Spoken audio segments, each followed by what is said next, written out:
Okay, welcome back to The Witness. And we're just going to be blasting full speed ahead here. I think the next laser I want to go ahead and do is a quick one. And it's up here.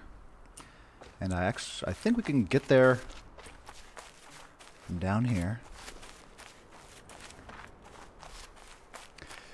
This is a really cool area because you can see right off the bat there is a start of a puzzle here, and there's like 3 or 4 hidden on these stairs, and you have to get things lined up just so to be able to get it.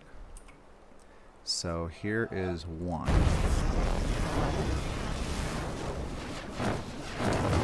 Oop. I need to line it up even better. Let's try that.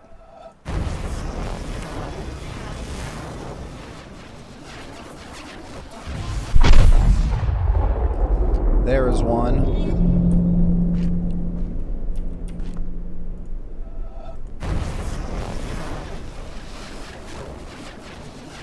Oh no! The rock's blocking it. They need to get up closer.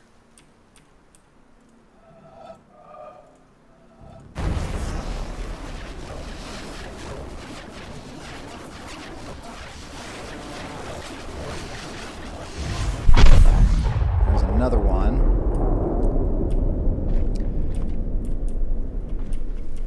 And I think if we back up a bit here.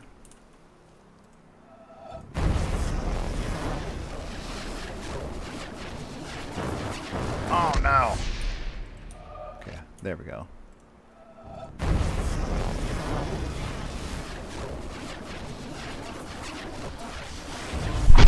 There's another one. And I can see... Let's see.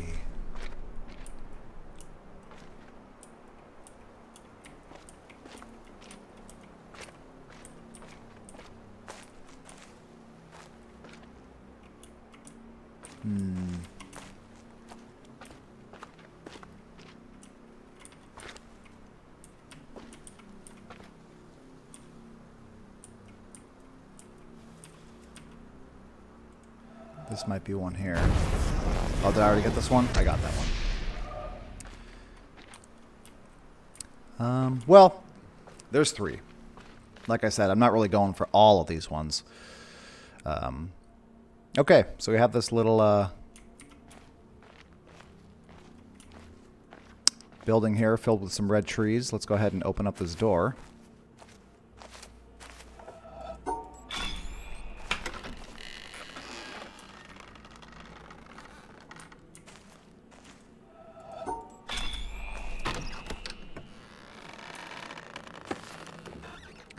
All right.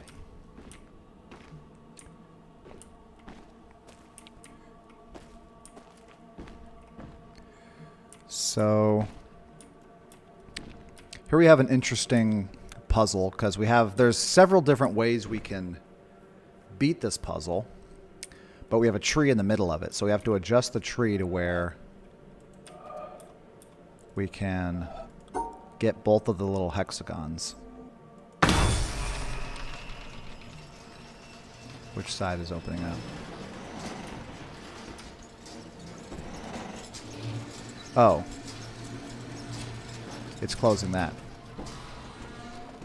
Oh, there we go.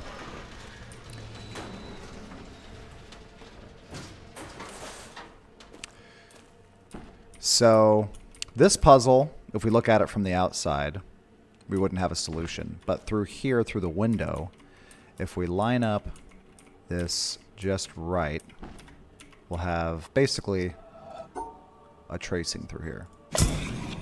There's one. And the trick is to get it lined up the way you need. So this looks good there. But what I would be worried about in this instance is these broken branches. This one is cut clean, but these ones are snapped off, which leads me to believe that the cut clean one is fine to pass, but the broken ones we need to give some room to. So I'm going to guess that this is the right answer. Cool. Now this one is blocked, so we're going to have to go outside, look at it, and then remember the reversed image. So this one starts at the top, and then it's going to go right and zigzag down. Probably like... Oops. Maybe I should give myself a full view. So like this, probably? You son of a bitch.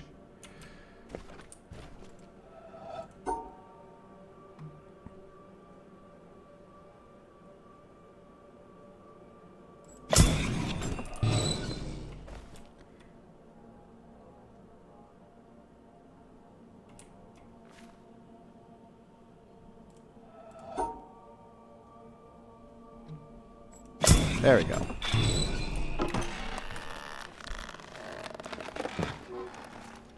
And that opens up the side door here for us, but there's a locked gate here, and we can't pass that. So, that doesn't do much for us right now. However, back on the inside here, we'll have some new panels that have been activated by the red cable. And again, same idea here with the stencil lining. We need to look through these branches to find the path. So this probably looks good right about here.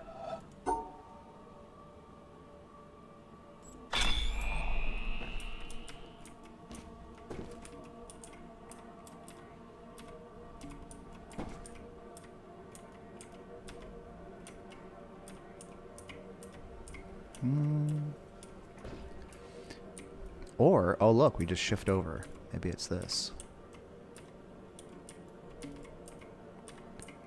Maybe like that. That looks good, doesn't it?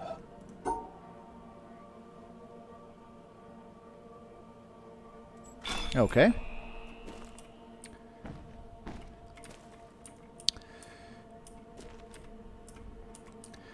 Now this one is going to throw us for a loop because I don't think we can actually arrange this in a way to where we can get to the exit.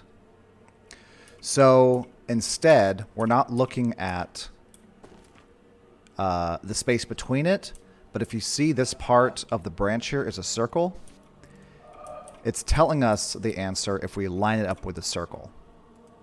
So following the branches, we need to go 2 left, 2 up, and around this way. So 2 left, 2 up.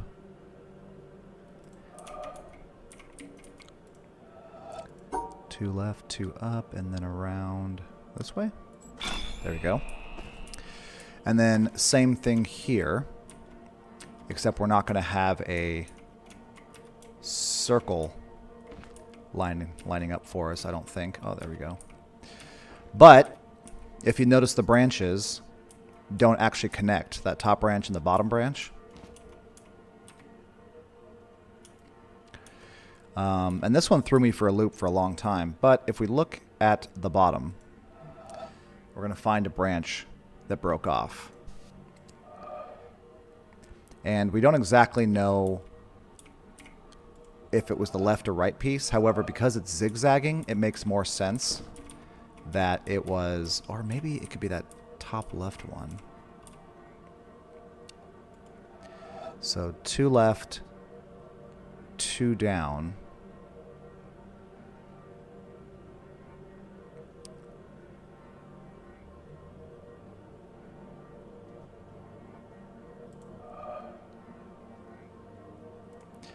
Two left, 2 down, up and over, 2 down, and then zigzag.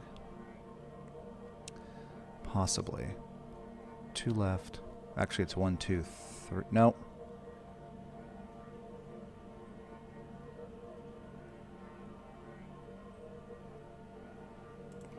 Okay, so let's try.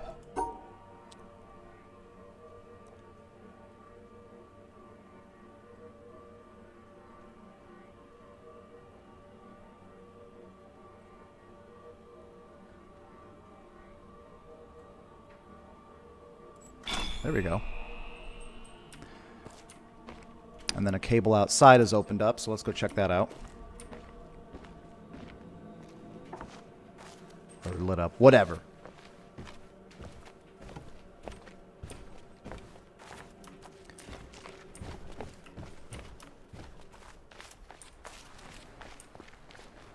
And what do you know? There is laser number 3. How easy was that?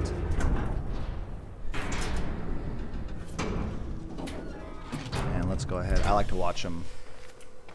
Let's see if we can get into a position.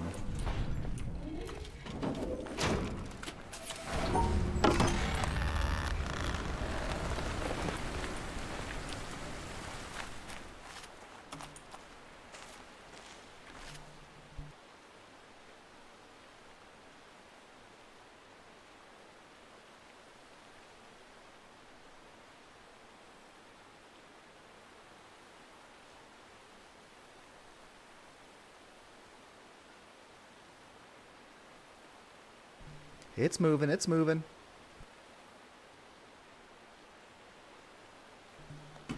There we go. All right.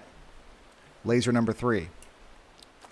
Now, we have another...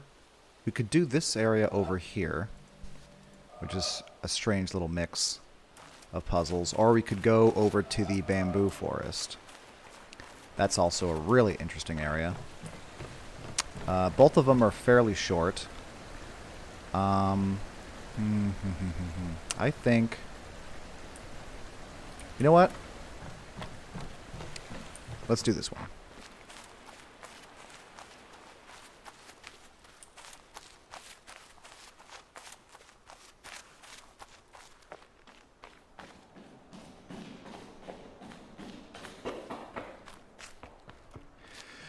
Okay, so we have this kind of garden hedge mazy area. And we have 4 sections to open. Oop.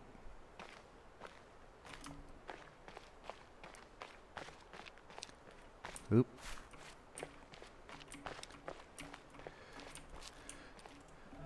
So if we head here, we're going to find that... Ooh, let me...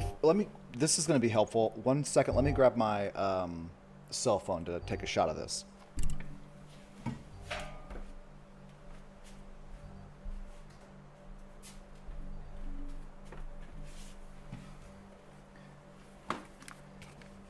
Okay, and you'll see why in a minute.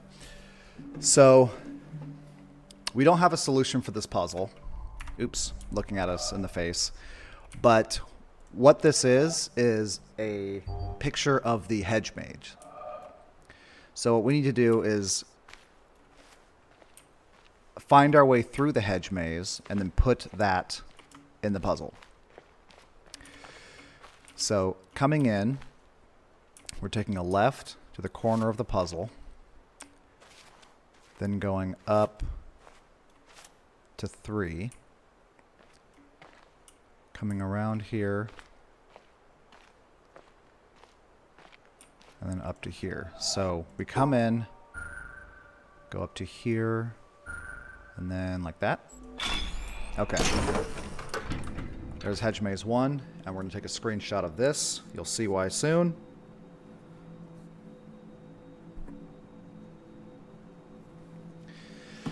Okay. There's one door open back in the middle. So let's go ahead and continue on to the next hedge maze. So this one has no doors. So we have to think about what the solution is for this one. It's not going to be doors blocking us. So let's think about this. Because honestly,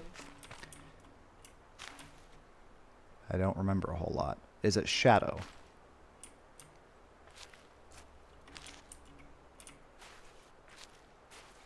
Couldn't be shadow because there's no way to go.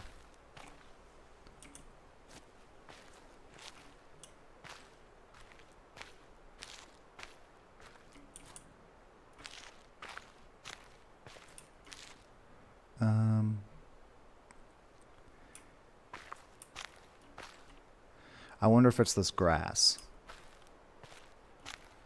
So we can't go this way. If we follow the grass, we can go to the right. And then we'd have to go around the bottom loop. Up and over this. I think that's it.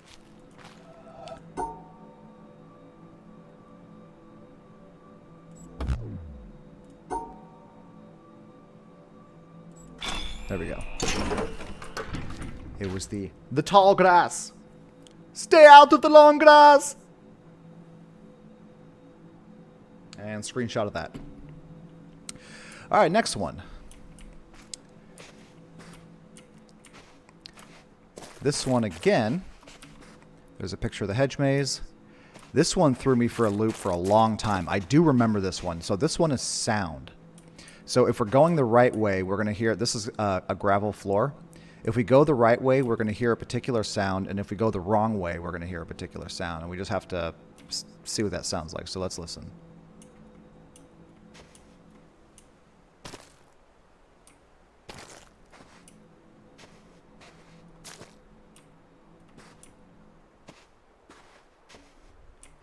So if we're going the right way, we're going to hear a sound kind of like we're walking on carpet. And if we hear that crunchy sound, it's wrong. So that's wrong. So that's wrong.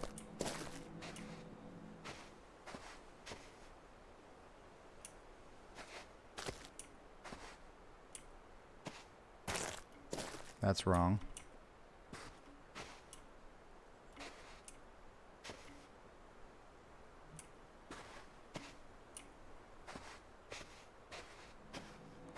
Okay. So I can't actually remember the way we went. I think it was this, maybe? That, okay. All right.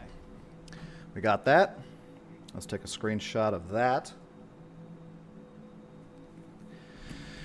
And then we have this fourth and final one, which I'll admit I don't fucking remember.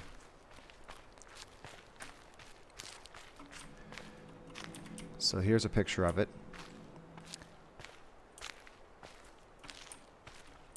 It's definitely not sound.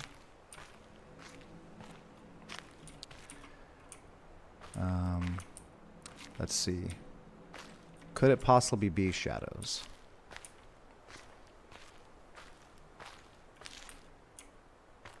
Well, it doesn't seem like there's any paths that are completely shadowed.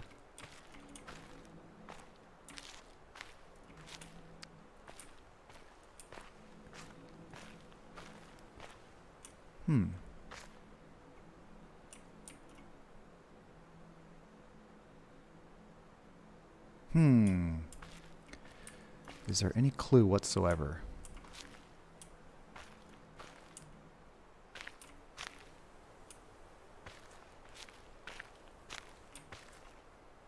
Oh. Okay, I remember. So we're going to take a screenshot of this before and after.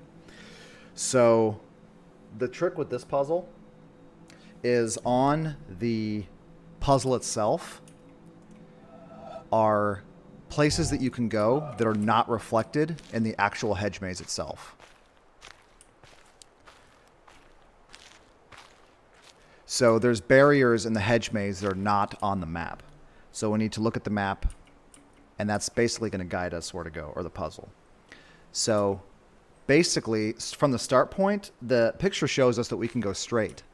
That's not true. So that's not the right way. So this wouldn't be the right way.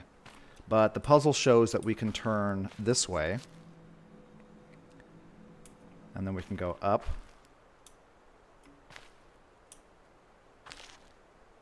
And we can't go that way.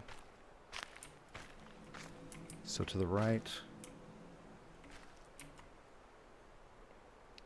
And then we're going to cut across here to the wall. Go up and here and out. Okay. So the path we can go is this. I hope that made sense, what I'm describing. Like in the actual hedge maze, there's a wall right here. So we know we can't go this way because it's not reflected in the hedge maze. Okay, now that I've done that, I'm going to take a picture of the actual puzzle solution.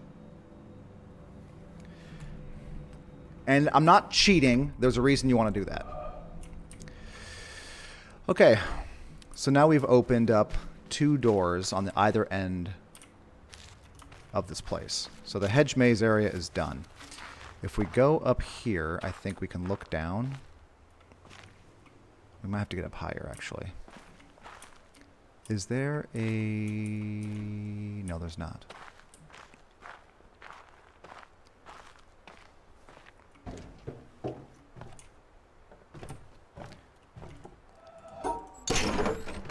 What's up, FBI man?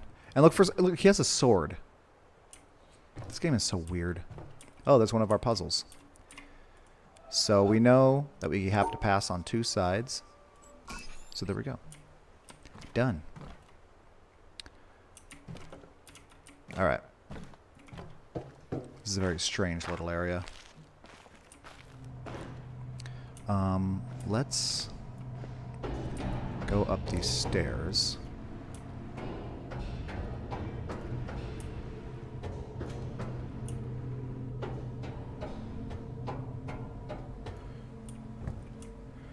Because, look at that.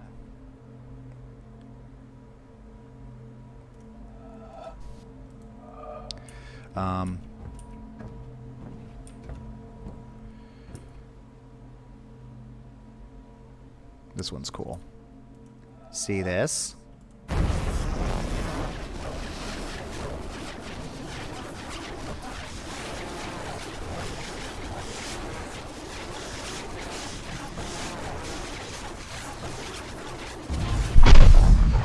Woo!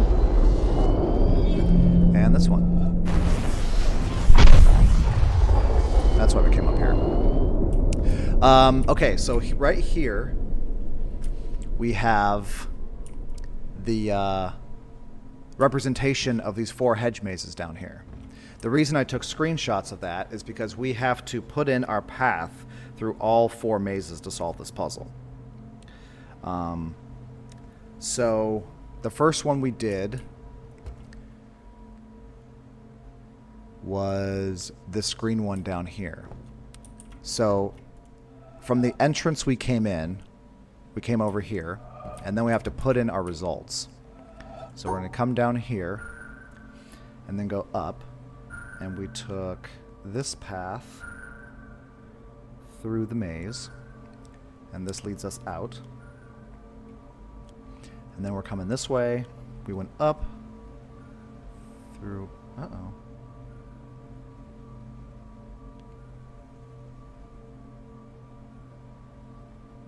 Oh, is it reversed? Oh, I think we have to...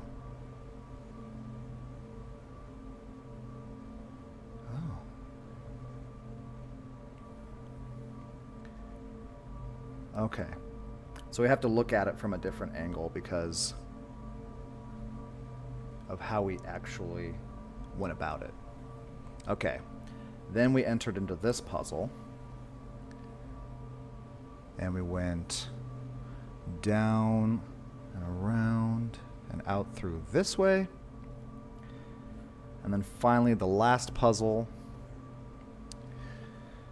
was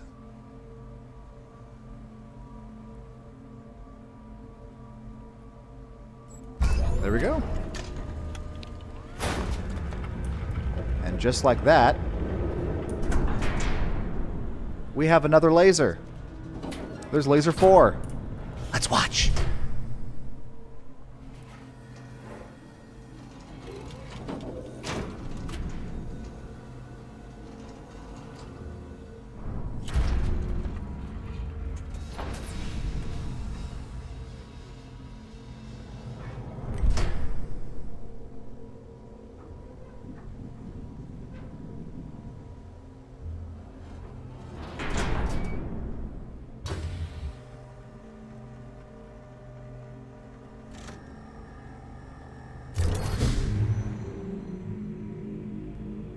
But guess what? We're not done. Because what's cool about this level is there's 2 sides you can do, only one of which is required. So we could have done this side or the other one. We chose that one because it was easier and quicker. But since we are going to be solving all of them, we're going to go ahead and do this side too, which is a pressure plate section. So,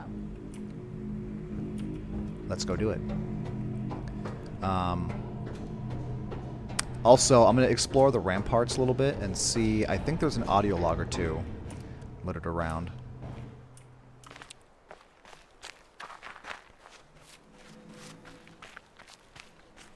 First, I have to get the hell out of here.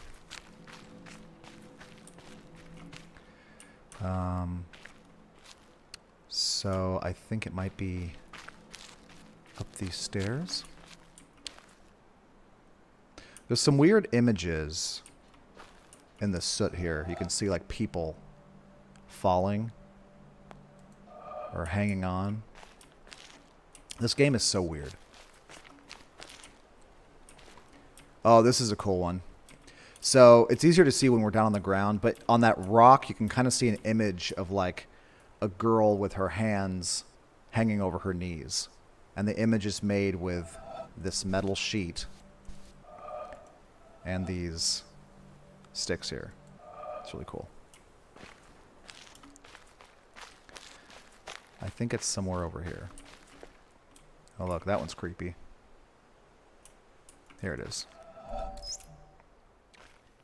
In the traditional view, a person is free. He is autonomous in the sense that his behavior is uncaused. That view, together with its associated practices, must be re-examined when a scientific analysis reveals unexpected controlling relations between behavior and environment. By questioning the control exercised by autonomous man and demonstrating the control exercised by the environment, a science of behavior also seems to question dignity or worth. A person is responsible for his behavior, not only in the sense that he may be justly blamed or punished when he behaves badly, but also in the sense that he is to be given credit and admired for his achievements. A scientific analysis shifts the credit as well as the blame to the environment, and traditional practices can then no longer be justified. These are sweeping changes, and those who are committed to traditional theories and practices naturally resist them. As the emphasis shifts to the environment, the individual seems to be exposed to a new kind of danger. Who is to construct the controlling environment, and to what end?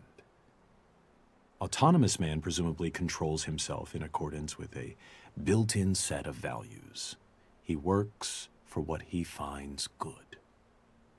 But what will the putative controller find good? And will it be good for those he controls?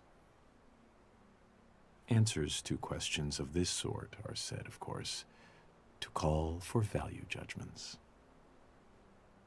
B.F. Skinner, 1971.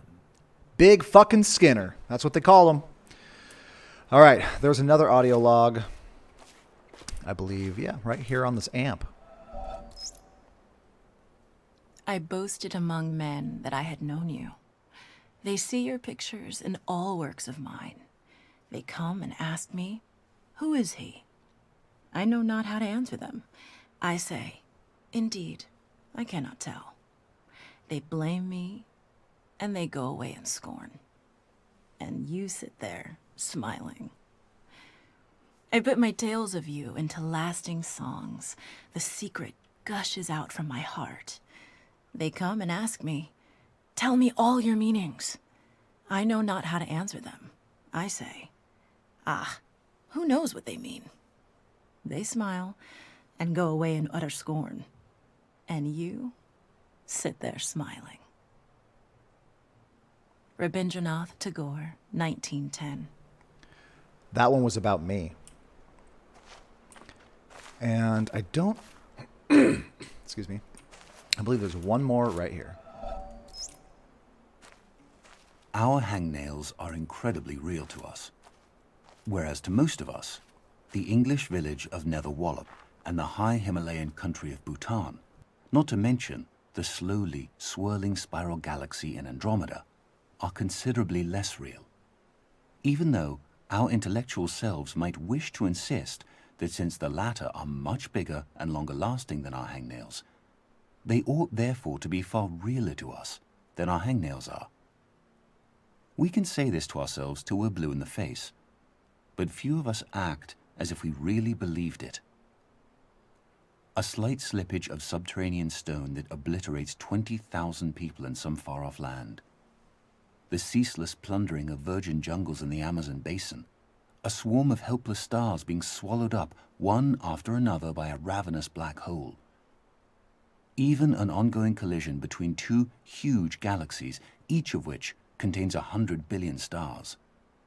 Such colossal events are so abstract to someone like me that they can't even touch the sense of urgency and importance, and thus the reality, of some measly little hangnail on my left hand's pinky. We are all egocentric, and what is realist to each of us in the end is ourself. The realest things of all are my knee, my nose, my anger, my hunger, my toothache, my sideache, my sadness, my joy, my love for math, my abstraction ceiling, and so forth. What all these things have in common, what binds them together, is the concept of my, which comes out of the concept of I or me, and therefore, although it is less concrete than a nose or even a toothache, this I thing is what ultimately seems to each of us to constitute the most solid rock of undeniability of all. Could it possibly be an illusion? Or if not a total illusion, could it possibly be less real and less solid than we think it is? Could an eye be more like an elusive, receding, shimmering rainbow than like a tangible, heftable, transportable pot of gold? Douglas Hofstadter, 2007. That one was recent. So let's go ahead and start solving these puzzles. So this is really strange because we don't see an entrance point in here, but we see two hexes, and there's no way we can know where we can do it. Well, this little metal plate here is our starting point, and we'll see the circle. And if we step on these, it'll start making the puzzle for us. So we need to step on these plates, come back, and solve it that way. So we need to head across 1, 2, 3 squares and go up to get that hex. Oh no, we want to go across 2 and collect that hexagon over the third here.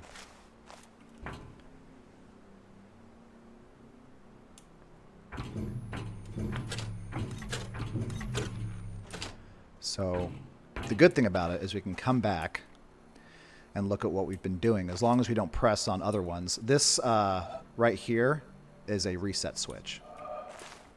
So we got that. So we want to go up and then left. Or up. Well, according to my perspective, we're going to go up, turn right, and then go 2 up.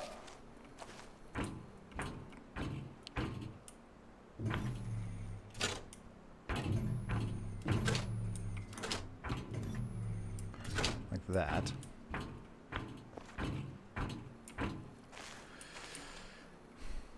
And then go around the corner. You know what? We done fucked this up. I just realized that. These brakes here won't allow us to do that. So let's do this again.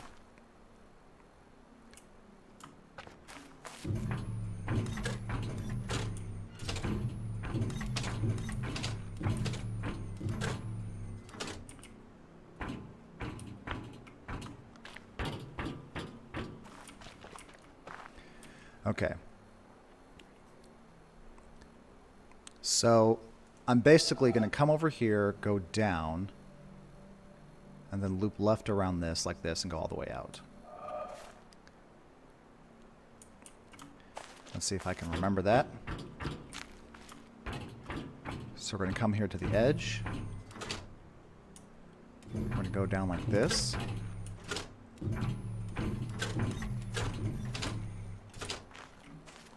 Yep.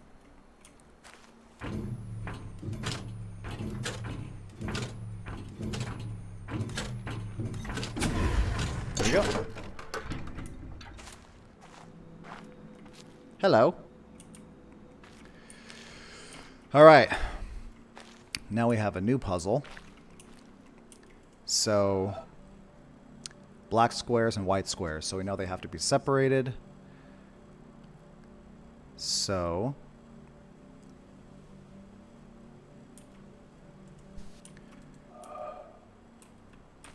if we went...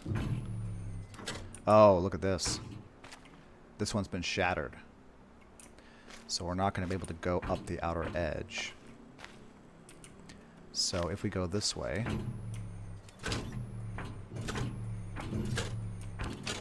That should section off the white squares. Okay.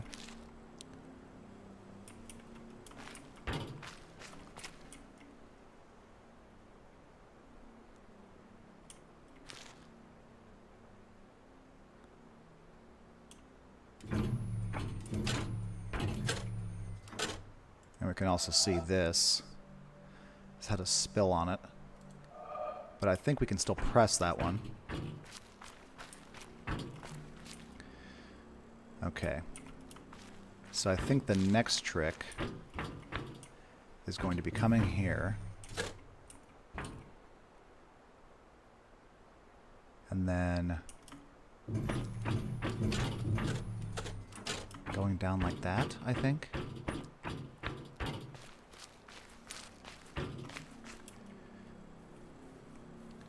Yeah. And then we're basically just going to come up here, go up, and then this way. And then we should section off everything we need.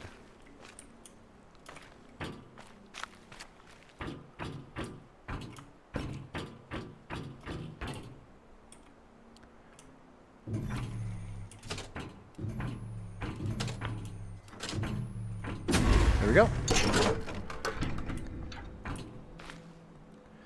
Okay. I thought... There we go. Here's another one. Another audio log.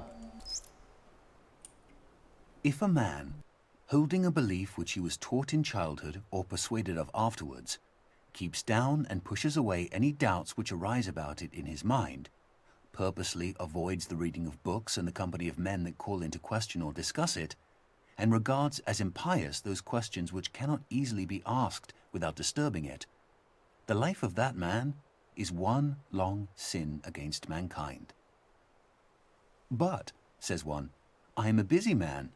I have no time for the long course of study which would be necessary to make me in any degree a competent judge of certain questions, or even able to understand the nature of the arguments. Then he should have no time to believe.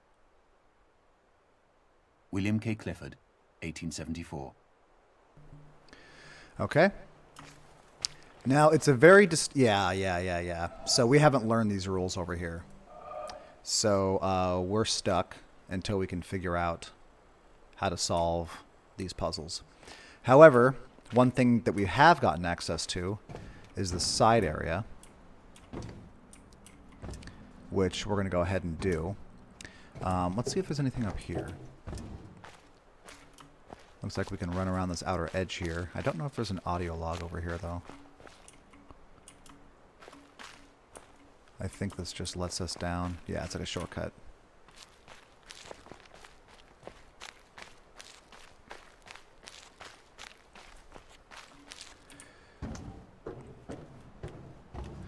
But there's another optional area down here. And we'll go ahead and finish out this episode, I think, by dealing with that one.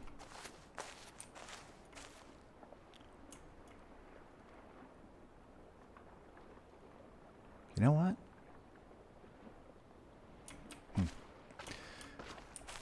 Okay.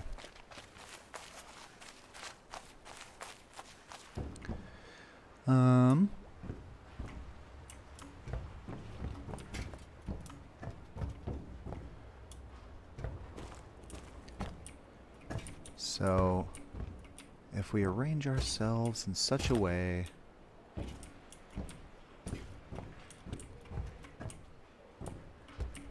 This, you can see right here, there's a puzzle here.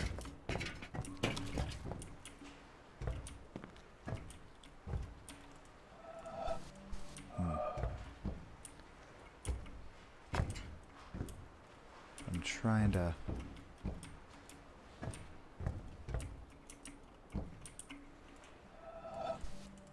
Not even close, it says.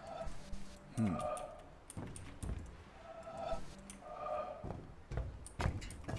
we need to get up to it. That's a puzzle right there, motherfucker. Oh.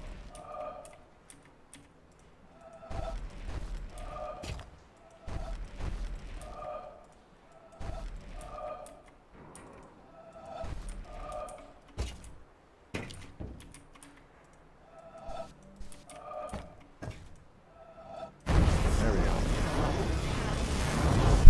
There's one there. There's one there. And there's one there.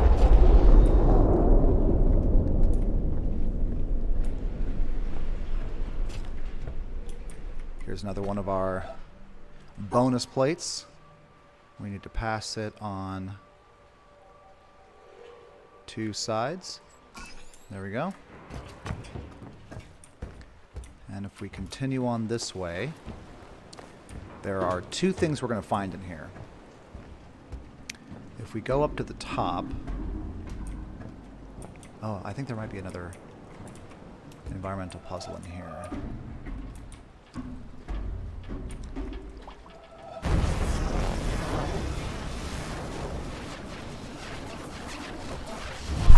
There we go.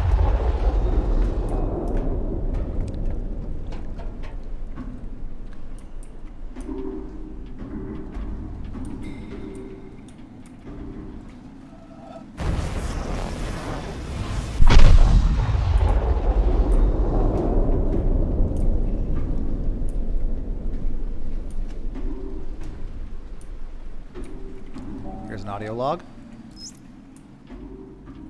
A shipowner was about to send to sea an emigrant ship. He knew that she was old and not well built at the first, that she had seen many seas and climes, and often had needed repairs.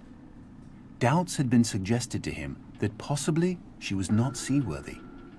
These doubts preyed upon his mind and made him unhappy. He thought that perhaps he ought to have her thoroughly overhauled and refitted, even though this should put him at great expense. Before the ship sailed, however, he succeeded in overcoming these melancholy reflections. He said to himself that she had gone safely through so many voyages and weathered so many storms that it was idle to suppose she would not come safely home from this trip also. He would put his trust in Providence, which could hardly fail to protect all these unhappy families that were leaving their fatherland to seek for better times elsewhere. He would dismiss from his mind all ungenerous suspicions about the honesty of builders and contractors. In such ways, he acquired a sincere and comfortable conviction that his vessel was thoroughly safe and seaworthy. He watched her departure with a light heart and benevolent wishes for the success of the exiles in their strange new home that was to be. And he got his insurance money when she went down in mid-ocean and told no tales. What shall we say of him? Surely this, that he was verily guilty of the death of those families. It is admitted that he did sincerely believe in the soundness of his ship, but the sincerity of his conviction can in no wise help him, because he had no right to believe on such evidence as was before him. He had acquired his belief not by honestly earning it in patient investigation, but by stifling his doubts. And although in the end he may have felt so sure about it that he could not think otherwise, yet inasmuch as he had knowingly and willingly worked himself into that frame of mind, he must be held responsible for it. William K. Clifford, 1874. Okay. And now I'm going to go ahead and break my rule about natural progression of this game and go ahead and take care of quite possibly the most difficult puzzle in the entire game. And the reason why I'm going to do it is because I don't actually know how to solve it, but a long time ago I committed to memory its solution, and I'm just going to go ahead and do it. And I'll explain it when we get there. I need to find it. There should be a staircase down somewhere.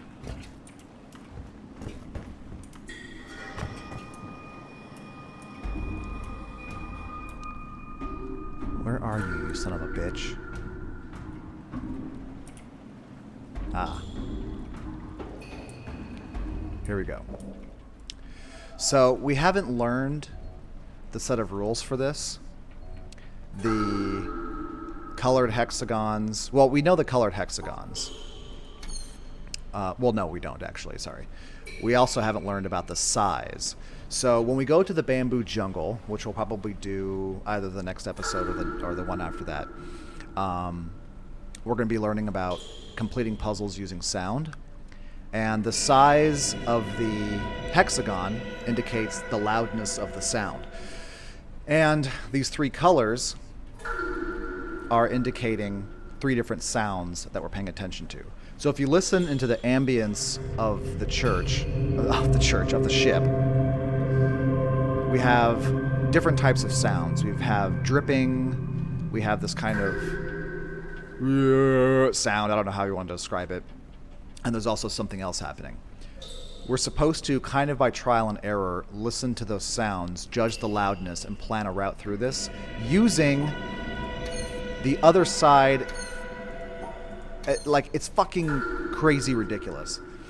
And it was so difficult, and one of the few puzzles I was never able actually to solve. This is famous for being ridiculously hard. I just committed to memory this puzzle. And I'm not even going to bother trying to explain how this works. I think we go up like this. And then the invisible line is collecting the rest. There we go.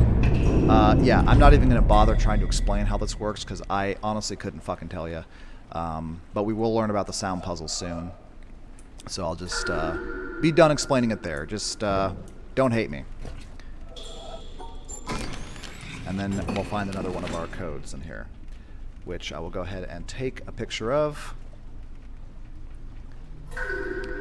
And I don't think there's another audio log in here. I think that was it.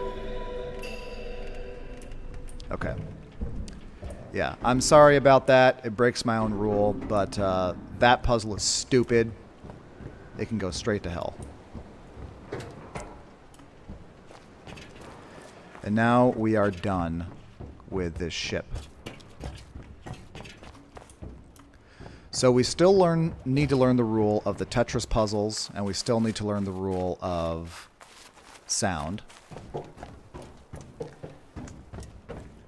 And I'll probably go ahead and tackle one of them next episode. But before I do, as a little, reward, I want to go ahead... Oops, where am I going? There we go.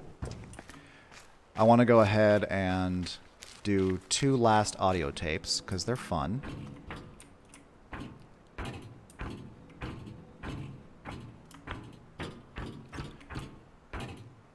I don't want to ruin this, because we're going to need that solution eventually.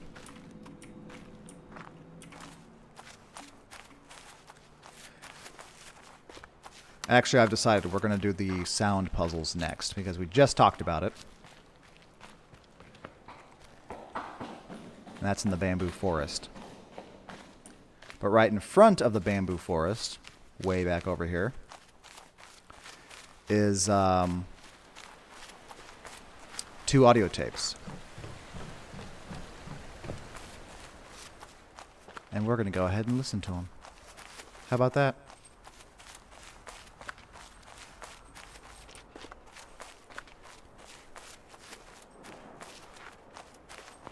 Right here at the entrance.